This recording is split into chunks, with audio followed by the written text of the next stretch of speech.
और आज की क्लास जो है वो हमारी कंप्लीटली फोकस्ड रहेगी टाइप्स ऑफ रिएक्शन पर। और मैं ऐसी आशा करके चल रहा हूँ कि जो दो वीडियोस के लिंक मैंने शेयर किए थे वो तुम लोगों ने ज़बरदस्ती देख लिए होंगे। देख ली एक ही देख। पहली वाली में तो ज़्यादा कुछ डिस्कस है ही नहीं, सिर्फ कॉम्बिनेशन के बारे में डिस्कस किया पहली वाली में। तो दूसरी वाली में डिस्प्लेसमेंट और डबल डिस्प्लेसमेंट के बारे में बात करी हुई है मैंने। तो थोड़ा सा तो आइडिया लग ही गया होगा कि हम लोग क्या पढ़ने जा रहे हैं आज। और बहुत आसान चीज़ें हैं, पर हाँ अब रिएक्शंस आएंगी। जो रिएक्शंस मैं तुम लोगों को यहाँ लिखवाऊंगा वो रिएक्शंस तुम्हें by default you have to learn by heart. अब रिएक्शंस का खेल शुरू हो चुका है। और जो रिएक्शंस मैं यहाँ लिखवाऊंगा तुम अपने यहाँ से अपनी कॉपी में लिखोगे। एक तो काम करना कि बहुत ध्यान से लिखो, कई बार बच्चे एटम्स का नंबर ही चेंज कर देते हैं, है ना। तो उस चीज़ का ख्याल रखना। और जितनी रिएक्शंस लिखवाऊंगा वो सभी की सभी मैंडेटरी हैं कि वो मुझे याद होनी चाहिए, क्योंकि वो एग्जाम में आएंगी। ठीक है, तो सबसे पहले देख लेते हैं हमें कौन कौन सी रिएक्शंस के टाइप्स पढ़ने हैं। तो सबसे पहला टाइप क्या है हमारा?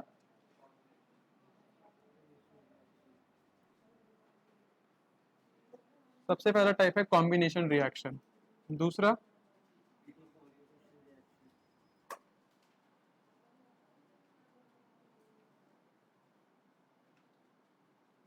सब में से सबसे ज्यादा इंपॉर्टेंट रिएक्शन है, क्योंकि इसमें से सबसे ज्यादा क्वेश्चंस बन के आते हैं। मुझसे लास्ट टाइम पे कोई बच्चा आके बोले कि सर मुझे चैप्टर हो नहीं रहा है, तो मैं उसको बोलता हूँ कि ये रिएक्शन जरूर करके जाइए। ये रिएक्शन में जितने भी एग्जांपल्स है वो सभी करके जाइए, क्योंकि उनमें से सवाल जरूर आएगा। कॉम्बिनेशन, डिकम्पोजिशन, देन उसके बाद आता है तुम्हारा डिस्प्लेसमेंट रिएक्शन, देन उसके बाद आता है डबल डिस्प्लेसमेंट रिएक्शन, और उसके बाद आता है रेडॉक्स रिएक्शन।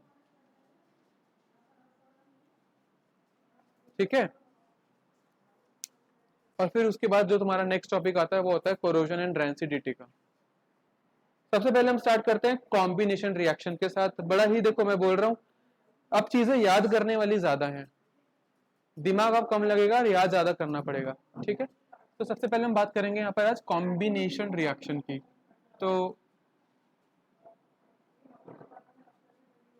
नाम से पता लग रहा है कॉम्बिनेशन कंबाइन करने से बना है। और कॉम्बिनेशन रिएक्शन का मेन फोकस क्या होता है कि दो या दो से ज्यादा रिएक्टेंट्स आपस में कंबाइन कर रहे हैं to form a single product. दो या दो से ज्यादा रिएक्टेंट्स आपस में कंबाइन कर रहे हैं to form a single product. तो कॉम्बिनेशन शब्द जो जा रहा है वो जा रहा है कंबाइन के साथ। तो कंबाइन कर रहे हैं आपस में to form a single product. अब इसके वेरियस एग्जांपल्स हैं। कार्बन प्लस ऑक्सीजन से बन गया CO2, हाइड्रोजन और ऑक्सीजन से बन गया पानी H2O। मैं अभी भी बोल रहा हूं दो या दो से ज्यादा रिएक्टेंट्स हो सकते हैं पर प्रोडक्ट तुम्हारा सिंगल होगा। ठीक है, तो this is just combination reaction और कुछ। ठीक है, मैं एक बारी एग्जांपल्स देख लेता हूँ जो तुम्हारी बुक में है, उसमें से अगर मुझे कुछ लगता है। हाँ,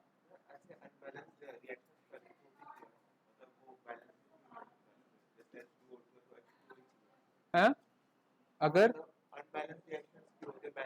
अनबैलेंस्ड रिएक्शंस होती ही नहीं है। वो तो मैंने लिख दिया ना, वो तो मैंने समझाने के लिए लिख रखा है कि हाइड्रोजन और ऑक्सीजन मिलकर पानी बना रहे हैं। अनबैलेंस्ड रिएक्शन होती ही नहीं है। अनबैलेंस्ड रिएक्शन अगर होने लग गई तो फिर तो सारे लॉज ही गलत प्रूव हो जाएंगे। Law of conservation of mass गलत प्रूव हो जाएगा, लॉ ऑफ कांस्टेंट प्रोपोर्शन गलत हो जाएगा जो 9th क्लास में सीख कर आए थे। ये सारे लॉज गलत प्रूफ हो जाएंगे। अनबैलेंस्ड रिएक्शन नहीं होती हैं। इवन जो हम रिएक्शन करते हैं लैब में वो सारी की सारी बैलेंस्ड होती हैं कि आपको इतना जो जो स्पैचुला में आपको इतना जो है इतना ग्राम आपको ये सॉल्ट लेना है, इतना ml आपको इतना टेस्ट ट्यूब में लिखा होता है ना, रीडिंग्स लिखी होती हैं, आपको इतना टेस्ट ट्यूब में इतना सॉल्यूशन लेना है, तब जाके आपको इतना ग्राम जो है प्रोडक्ट मिलेगा। ये बात है, अनबैलेंस्ड रिएक्शन नहीं होती है। जो हम रिएक्शंस करते हैं, कंडक्ट करते हैं रियल लाइफ में, वो सारी की सारी बैलेंस्ड होती हैं। ठीक है, लिखिए कॉम्बिनेशन रिएक्शन के बारे में सभी बच्चे। दोज रिएक्शंस इन विच, हाथ थोड़ा जल्दी चलाएंगे क्योंकि हमें सारी रिएक्शंस खत्म करनी है। Those reactions in which two or more reactants combine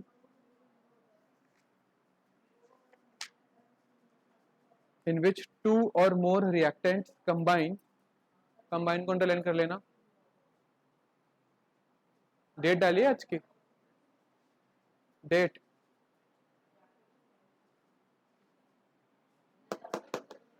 those reactions in which two or more reactants combine to form a single product,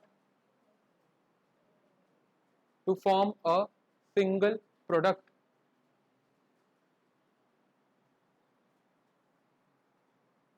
are called combination reactions, are called combination reactions। अब देखो इसमें ये reaction तो आ ही रही है, एक बहुत important reaction है, कैल्शियम ऑक्साइड प्लस पानी मिलके बनाता है कैल्शियम हाइड्रोक्साइड। बहुत पूछी जाती है एग्जाम में, इक्वेशन बहुत ज्यादा पूछी जाती है, वेरी इंपॉर्टेंट। कैल्शियम ऑक्साइड पानी के साथ रिएक्ट करके क्या बना रहा है, कैल्शियम हाइड्रोक्साइड। वापस बोलो, क्या बोला मैंने, पूरा बोलो ना, बोलो, नहीं दिख रहा क्या, तो बोलो फटाफट, इतना आसान है तो है। अभी बोला 30 सेकंड भी नहीं हुए, बोलो फटाफट, सिंपल बोलो, याद है ना टेबल, है टेबल याद कि नहीं, तुम बोलो, गिव्स, गिव्स, हाँ जी, गिव्स व्हाट,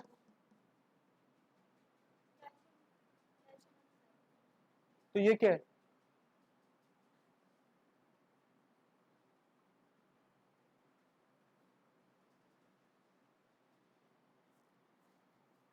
दीवारों से बात कर रहा हूं लग रहा है मुझे, ना इनका जवाब आ रहा है, ना इनका आ रहा है, ना इनका आ रहा है, 3 क्लासें बर्बाद कर दी ऐसा लग रहा है। जवाब चाहिए मुझे, सन्नाटा नहीं चाहिए, बोलो,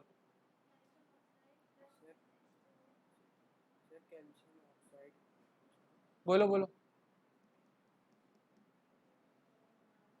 अरे इसका नाम नहीं आता,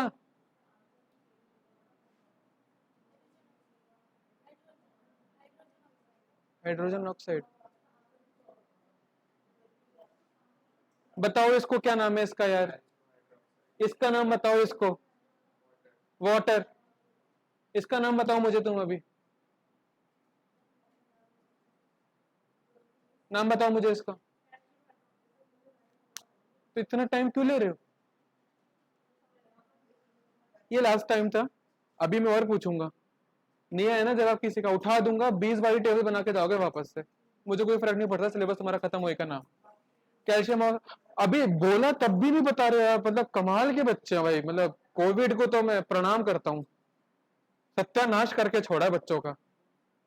कैल्शियम ऑक्साइड प्लस पानी, कैल्शियम ऑक्साइड को जब पानी में डालते हैं तो कैल्शियम हाइड्रोक्साइड बनता है, बीकर गर्म हो जाता है क्योंकि टेम्परेचर इसका बढ़ने लगता है, हीट चेंजेस आते हैं, हीट रिलीज होती है।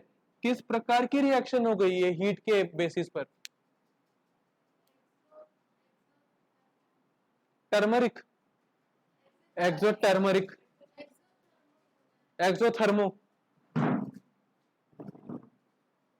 हाँ दिया बोलो, एक्सोथर्मिक रिएक्शन, एक्सोथर्मिक रिएक्शन हो गई। एक ही प्रोडक्ट आ रहा है ना यहाँ पर, कैल्शियम हाइड्रोक्साइड, हीट मत बोलना, हीट तो आपके लिए चेंज है, एक हीट तो बदलाव है, बीकर गर्म हो गया। अब ये इंपॉर्टेंट क्यों है, इंपॉर्टेंट इसलिए क्योंकि एक तो बच्चों को केमिकल नेम नहीं पता है ना, 4 बच्चों ने साबित कर, 3 बच्चों ने साबित कर ही दिया यहाँ पर कि नहीं पता, ऐसे लाखों में भी कई हजारों बच्चे होते हैं जिनको नहीं पता होता कि ये कैल्शियम ऑक्साइड है। बिल्कुल लगती है, इतना तो याद कर लो पहले। सॉलिड लिक्विड गैस तो तब लिखाऊंगा ना, वाटर, कैल्शियम हाइड्रोक्साइड।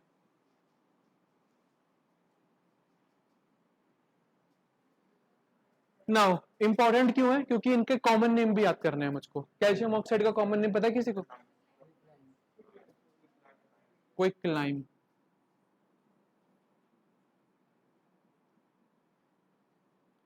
ये इंपॉर्टेंट बनाता है इसको। कैल्शियम हाइड्रोक्साइड का स्लेक्ड लाइम या फिर लाइम वाटर।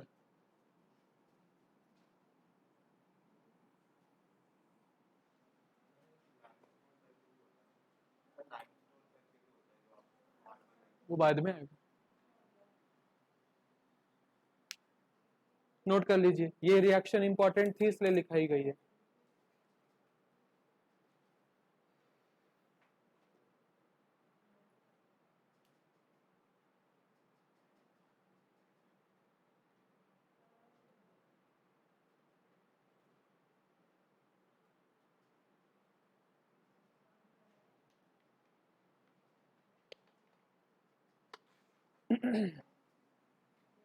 इसको हम व्हाइट वॉश रिएक्शन भी कहते हैं। घर में चूना लगाने, प्लास्टर लगाने आता है ना, कि भाई दीवार उखड़ गई। जैसे मैं बताऊं, ये दीवार उखड़ गई यहाँ पे, अब मैं चाहता हूँ कि इसमें फिनिशिंग आए, तो इसमें फिनिशिंग कैसे आएगी? पहले मुझे इसके ऊपर प्लास्टरिंग करनी पड़ेगी। वो प्लास्टरिंग किसकी मदद से होगी? वो प्लास्टरिंग मदद इसकी मदद से होगी, चूने की मदद से होगी, कैल्शियम ऑक्साइड की मदद से होगी। पानी में ऐड करूंगा और जब अप्लाई करना शुरू करूंगा ना, तो सफेद रंग का एक बड़ा फिनिशिंग के साथ एक टेक्सचर बनकर आता है।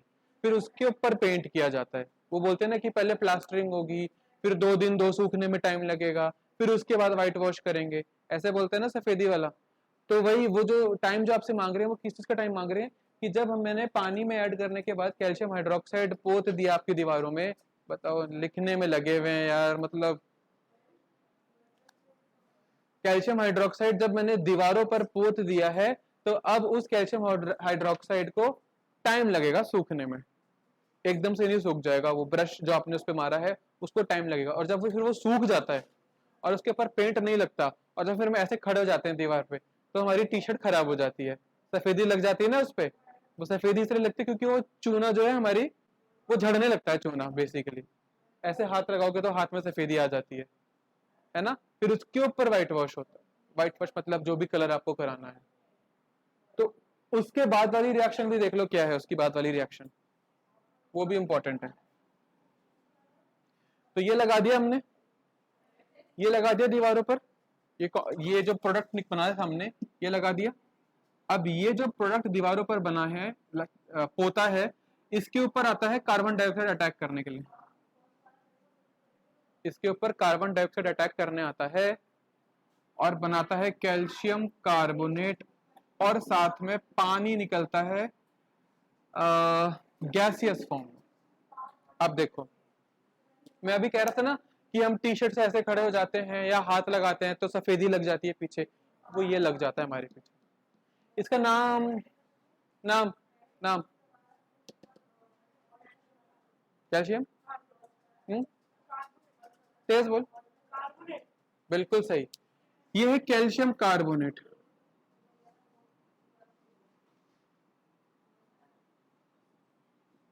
ये वो कैल्शियम कार्बोनेट, ये वो सब्सटेंस है जो हमारी टी शर्ट खराब करता है या हाथ गंदे करता है।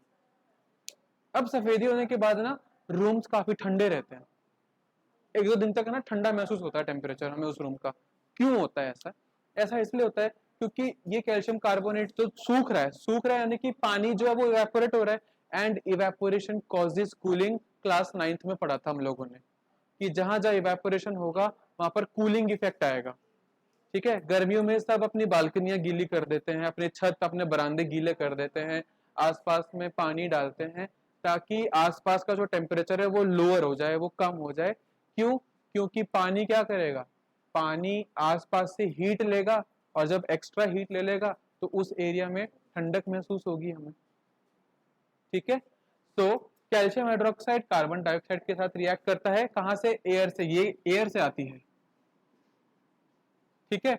इसको एयर नहीं कह रहा मैं, ये एयर से आती है। Air is a mixture of gases. तो ये जो कैल्शियम हाइड्रोक्साइड गीला गीला एक्वस हमने जो लगाया था दीवारों पर, वो सूखना शुरू करता है कार्बन डाइऑक्साइड के साथ। कार्बन डाइऑक्साइड इस पे आकर अटैक करता है और फिर ये बनाता है जो प्रोडक्ट जो हमारे टी शर्ट्स पे या हाथ पे लगता है, उसे बोलते हैं कैल्शियम कार्बोनेट, जिसका कॉमन नेम है limestone. Limestone, chalk, marble, sea shells, calcium carbonate sea shells.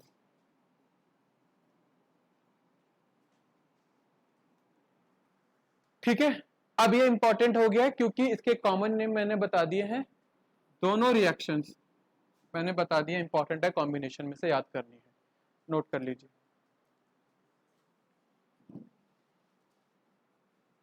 मैं बता रहा हूँ पढ़ने में बहुत आसान लगेगा कि यार अच्छा अच्छा अच्छा अच्छा ठीक है ठीक है ठीक है। जब पढ़ने बैठोगे, याद करने बैठोगे ना, अरे भाई इतनी रिएक्शंस, अरे लाइमस्टोन, चौक, मार्बल, याद ही नहीं हो रहा, कंफ्यूजन हो रही है, ऐसे होगा दिमाग खराब।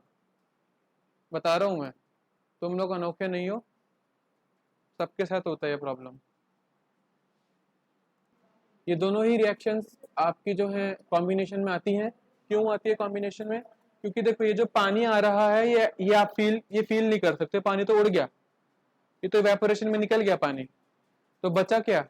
बचा सिर्फ ये है, एक सिंगल प्रोडक्ट, एक सिंगल प्रोडक्ट, ठीक है। यहाँ पे हीटिंग हो रही है और यहाँ पे कूलिंग हो रही है इस पानी की वजह से। तो दोनों ही रिएक्शन कॉम्बिनेशन है नेचर में। अगली हेडिंग डालेंगे डीकम्पोजिशन रिएक्शन।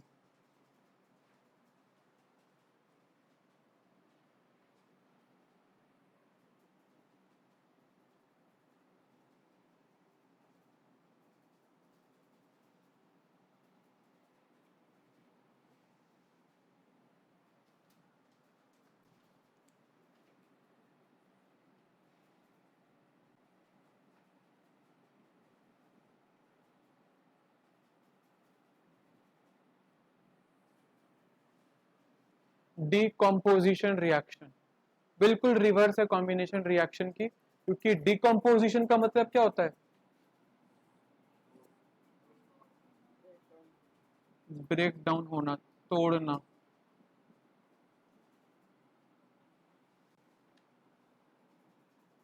वहां पर क्या हो रहा था? दो सब्सटेंसेस मिलकर एक प्रोडक्ट बना रहे थे। यहाँ पर क्या होता है? एक ही सब्सटेंस से दो या दो से ज्यादा प्रोडक्ट बन जाते हैं। तो मैंने क्या किया? इसको डिकम्पोज करा। डिकम्पोज करने की वजह से, स्प्लिट करने की वजह से, तोड़ने की वजह से ये दो या दो से ज्यादा प्रोडक्ट में टूट जाता है। इसलिए हम बोलते हैं कि डिकम्पोजिशन रिएक्शन जो है वो रिवर्स होती है कॉम्बिनेशन रिएक्शन की। ठीक है, ठीक है। डेफिनेशन लिखिए। those reactions in which those reactions in which a compound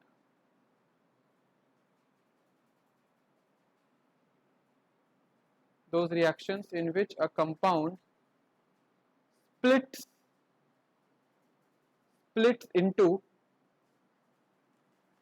two or more products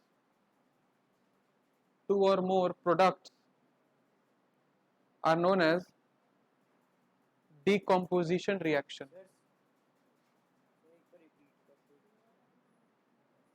Those reactions in which a compound splits, splitting the middle term wala, splits into two or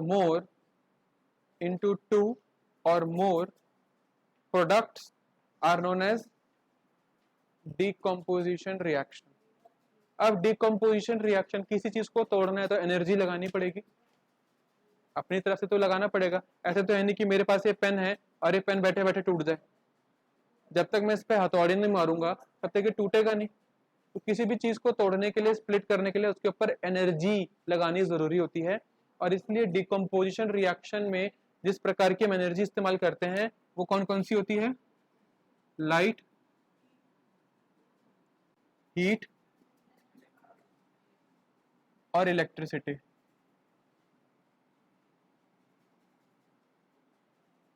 electrical energy, heat energy और light energy का इस्तेमाल किया जाता है किसी भी substance को decompose करने के लिए।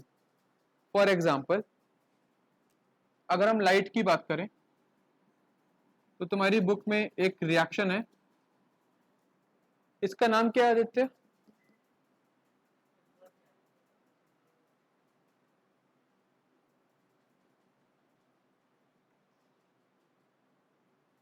तुम बताओ इसका नाम क्या है?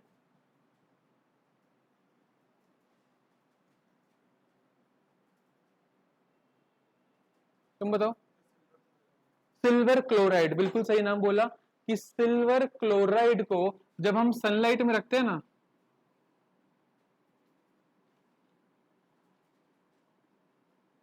तब वो टूट जाता है सिल्वर और क्लोरीन में। ऐसे ही सिल्वर ब्रोमाइड को जब हम लाइट में रखते हैं, सनलाइट में, तो वो सिल्वर और ब्रोमीन में टूट जाता है। इन रिएक्शंस का क्या नाम है? Black and white photography reaction. Akshita कुछ और बोल रही थी क्या? क्या बोला था? अरे वो तो है ही, डिकम्पोजिशन तो है ही है। जो रिएक्शंस बता रहा हूँ वो सारी याद करनी है, इंपॉर्टेंट है, बता रहा हूँ। सिल्वर क्लोराइड, सिल्वर ब्रोमाइड को जब हम सनलाइट में रखते हैं तो वो सिल्वर और क्लोरीन या सिल्वर और ब्रोमीन में टूट जाते हैं। फोटोग्राफी में रिएक्शन में इनका इस्तेमाल किया जाता था, तो इसलिए पहले इस्तेमाल किया जाता था जब तक डिजिटल कैमरास नहीं थे हमारे पास, ठीक है। तो इसलिए इनको black and white photography reactions कहते हैं। और एक बात और, सिल्वर क्लोराइड और सिल्वर ब्रोमाइड को हम हमेशा डार्क बॉटल्स में स्टोर करके रखते हैं। क्वेश्चन आता है कि क्यों सिल्वर क्लोराइड और सिल्वर ब्रोमाइड को डार्क बॉटल्स में स्टोर करके रखते हैं या ब्लैक कलर्ड बॉटल्स में स्टोर करके रखते हैं? क्योंकि उसके ऊपर जैसी रोशनी पड़ेगी वो टूट जाएगा, वो टूट जाएगा सिल्वर और क्लोरीन में, सिल्वर रह जाएगा, क्लोरीन तो गैस की फॉर्म में निकल जाएगा।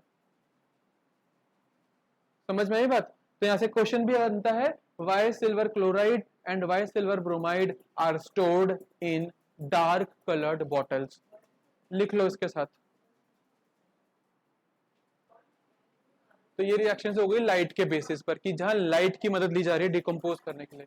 अगला है हीट, सबसे ज्यादा इंपॉर्टेंट है, सबसे ज्यादा इंपॉर्टेंट। जो मैंने वीडियो बनाई है उसमें भी मैंने बार बार री एम्फेसाइज किया है इस बात पे कि हीट के बेसिस पे जो डिकम्पोजिशन रिएक्शन हो रही है वो अति आवश्यक है एग्जामिनेशन पॉइंट ऑफ व्यू से।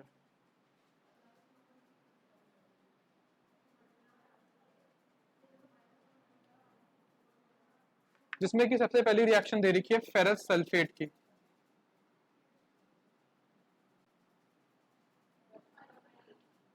उसको हम लोग हीट करते हैं, बनता है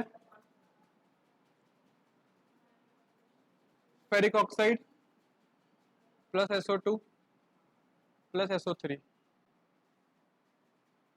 ferric oxide plus SO2 plus SO3। अब ये इंपॉर्टेंट क्यों है? इंपॉर्टेंट इसलिए क्योंकि मुझे यहाँ कलर से याद करने हैं। फेरस सल्फेट जब आप इसको देखते हैं तो ये ग्रीन कलर का होता है, बन गया है फेरिक ऑक्साइड में। किस कलर का होता है ये? एनीवन? Red brown.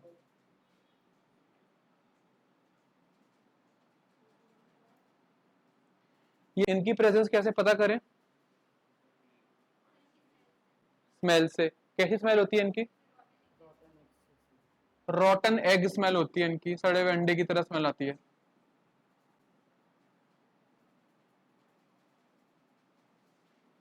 अब जो भी ध्यान से सुन नहीं रहे ना मुझे, उनसे जब मैं सवाल पूछूंगा ना कि SO2 SO3 क्या है, सर वो रॉटन एग है, ये जवाब आएगा, सर वो रॉटन एग है। इसलिए रॉटन एग स्मेल है। नाम क्या है इसका? Sulphur dioxide. इसका नाम क्या है? Sulphur trioxide. Sulphur dioxide, sulphur trioxide. Smell आती है रॉटन एग जैसी। Decomposition reaction on the basis of heat, ठीक है। अगली रिएक्शन है तुम्हारी बुक में लेड नाइट्रेट की। आ गया lead nitrate, yes. 2PbNO3 twice. इस सॉल्ट को जब हम हीट करते हैं तब रिलीज होता है लेड ऑक्साइड, नाइट्रोजन डाइऑक्साइड और ऑक्सीजन। और बैलेंस कर लो, lead nitrate, lead oxide, nitrogen dioxide और ऑक्सीजन। लेड नाइट्रेट का कलर क्या होता है?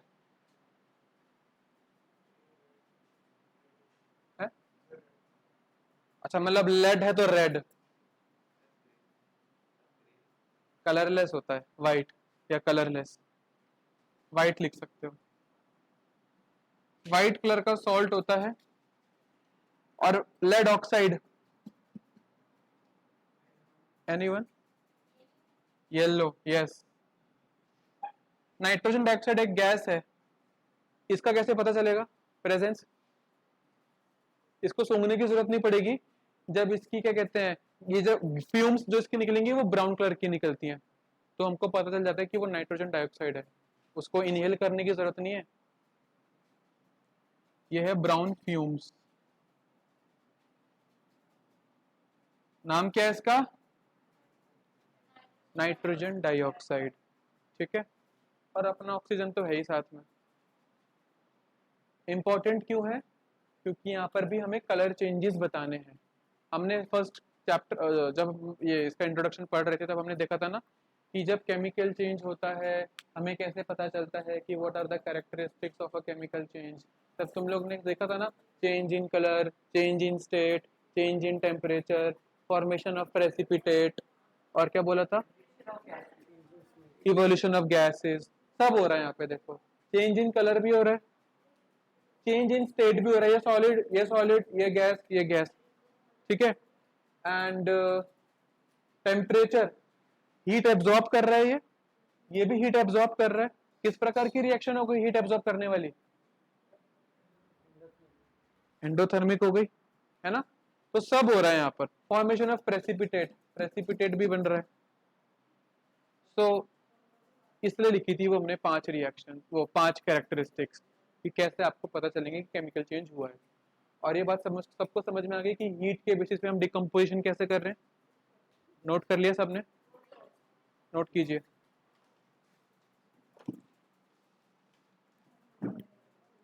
अब देखेंगे कि कैसे इलेक्ट्रिसिटी की मदद से हम डिकम्पोजिशन करते हैं।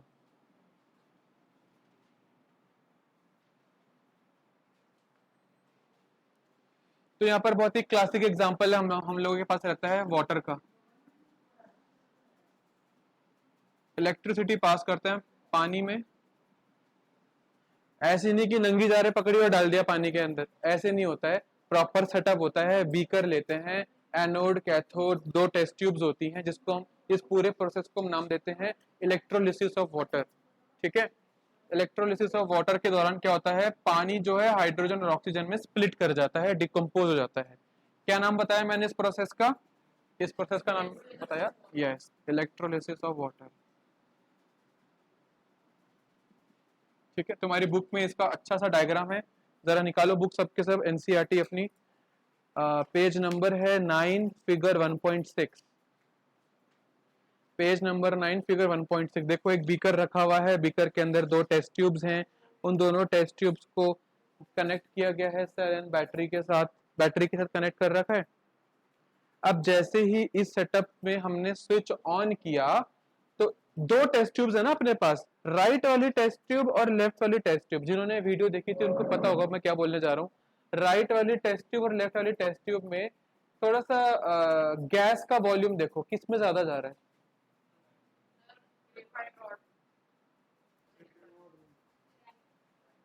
देखो 2 इलेक्ट्रोड होती है अपने पास, जिसमें एक एनोड होती है, कैथोड होती है।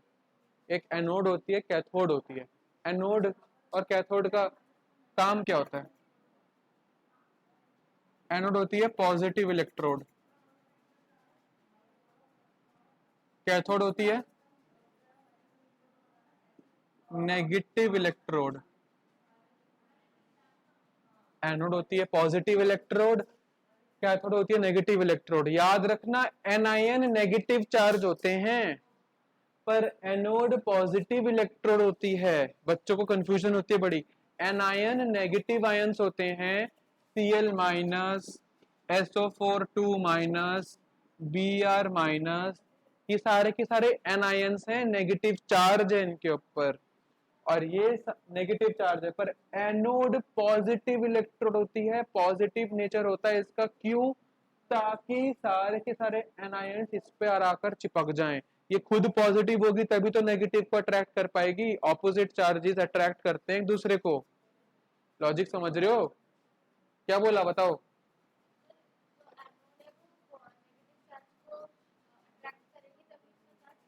यस, एनोड एनोड और एनायन में अंतर है। एनायन नेगेटिवली चार्ज्ड आयंस हैं, एनोड पॉजिटिव इलेक्ट्रोड है जहां पर नेगेटिव चार्ज आके इकट्ठा होगा। तो जहां नेगेटिव चार्ज को इकट्ठा होने उसे खुद तो पॉजिटिव होना पड़ेगा ना, इसलिए एनोड पॉजिटिवली चार्ज्ड इलेक्ट्रोड होती है, कैथोड नेगेटिवली चार्ज्ड इलेक्ट्रोड होती है। अब जैसे ही पानी से आप बिजली दौड़ाते हैं तो दो प्रकार के आयंस निकलते हैं, एक होता है H प्लस और एक होता है O2 माइनस। किया था ना तुम लोगों ने? H प्लस और O2 माइनस याद किया था, oxide ion and hydride ion, याद है?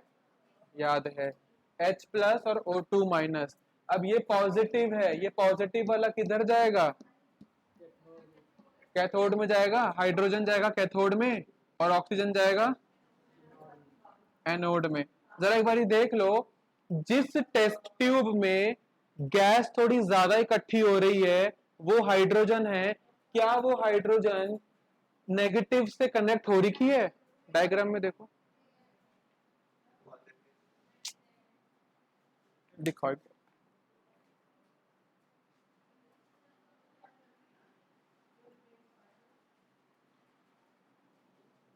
ये H प्लस है, ये H प्लस है, कहाँ जाएगा? ये खुद नेगेटिव इलेक्ट्रोड के पास जाएगा। नेगेटिव इलेक्ट्रोड कौन सी है हमारी? कैथोड।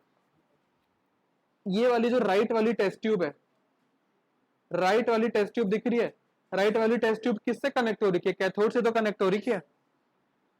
लॉजिक समझ में आ रहा है तुम लोगों के? तो यहाँ ना छोटा सा पेंसिल से लिख दो हाइड्रोजन राइट वाली के लिए।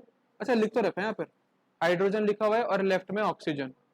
तो हाइड्रोजन कैथोड पे क्यों गई है और ऑक्सीजन एनोड पे क्यों गई है, बात समझ में आई सबके? क्योंकि हाइड्रोजन खुद में पॉजिटिव चार्ज है तो वो नेगेटिव इलेक्ट्रोड के पास जाएगा, और नेगेटिव इलेक्ट्रोड कौन सी होती है? कैथोड होती है।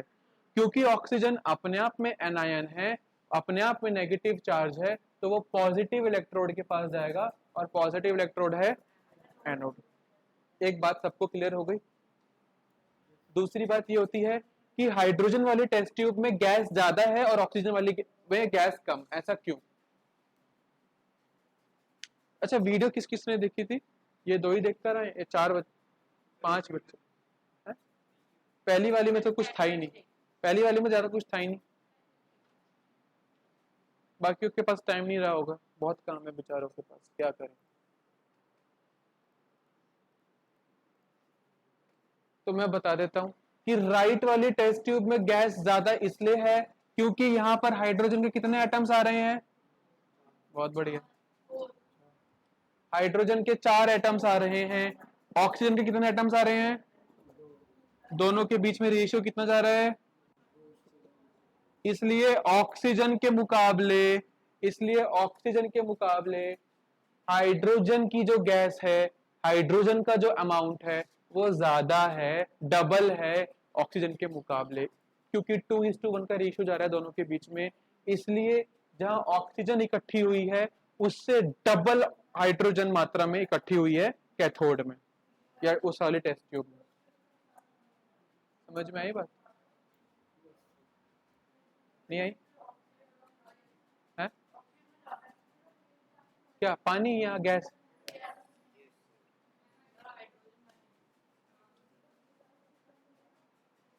मैं गैस की बात कर रहा हूँ जो सफेद रंग है, जो खाली है। पानी नहीं देखना, मैं गैस की बात कर रहा हूँ। जब आप उस पानी से बिजली दौड़ाएंगे तो उस टेस्ट ट्यूब में गैस इकट्ठी हो रही है, पानी से मतलब नहीं है हमको, हमें गैस से मतलब है। इसलिए यहाँ हाइड्रोजन और ऑक्सीजन जो है वो गैस की फॉर्म में आते हैं टेस्ट ट्यूब के अंदर। तो ज्यादा मैं इस वाले की बात कर रहा हूँ जो टेस्ट ट्यूब में ऐसे है ना, इसकी इससे मतलब नहीं है, इससे मतलब है जो यहाँ पे गैस इकट्ठी हो रही है, वो कंफ्यूजन नहीं होनी चाहिए। तो दो सवाल बनते हैं, ऐसे लिख लीजिए सबके सब। ये तो लिखने के लिए जगह छोड़ दो, एक मेरा सवाल लिख लो, पहले मेरे दो सवाल लिख लो। पहला सवाल लिखो मेरा, why hide on which electrode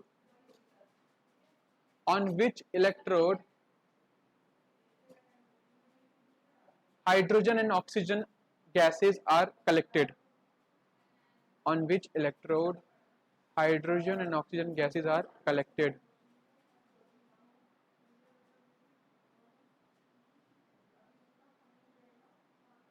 Second question,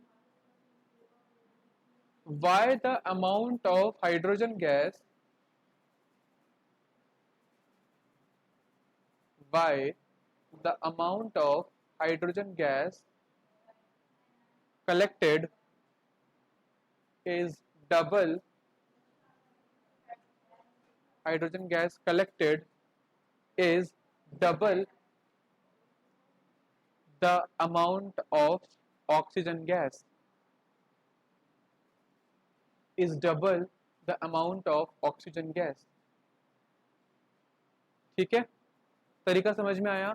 electrolysis of water समझ में आया सभी को? बहुत इंपॉर्टेंट है, ये तुम लोगों को पहली बार नहीं पढ़ाया गया है, कभी न कभी 7वीं 8वीं में तुम लोगों को जरूर पढ़ाया होगा किसी न किसी एक्टिविटी में। ठीक है, इलेक्ट्रोलिसिस ऑफ वाटर सबको क्लियर है? तो एग्जाम में क्या क्या सवाल आते हैं डिकम्पोजिशन से? कलर वाला क्वेश्चन आता है। कैसा क्वेश्चन आता है मैं बताता हूँ। क्वेश्चन आता है, a pale green substance X when heated produces brown a gas which is brown in color. A pale green substance X when heated produced brown fumes of a gas along with a substance Y which is red brown in color. Identify the substances and write the chemical equation.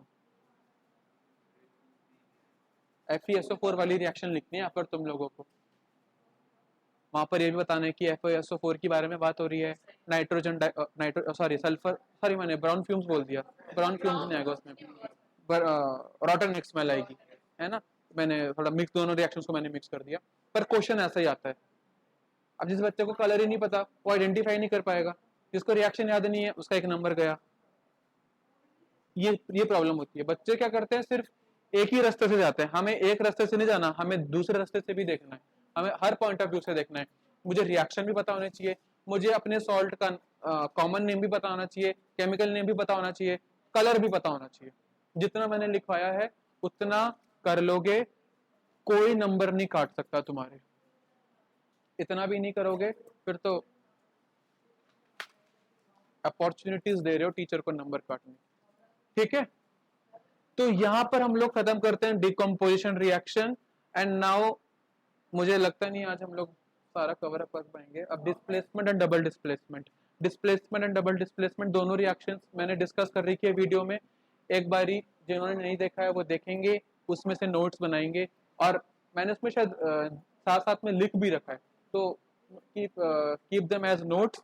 और फिर हम उनको फटाफट से next class में redox के साथ discuss करके नेक्स्ट क्लास में खत्म हो पाएगा चैप्टर। ये नेक्स्ट क्लास हमारी होगी परसों। हाँ हाँ ठीक है, करना है ना सिलेबस खत्म, तो इसलिए हमें एक्स्ट्रा टाइम निकालना पड़ेगा। तो यहाँ तक जो है हम लोग डिकम्पोजिशन तक आज अपनी क्लास एंड करते हैं।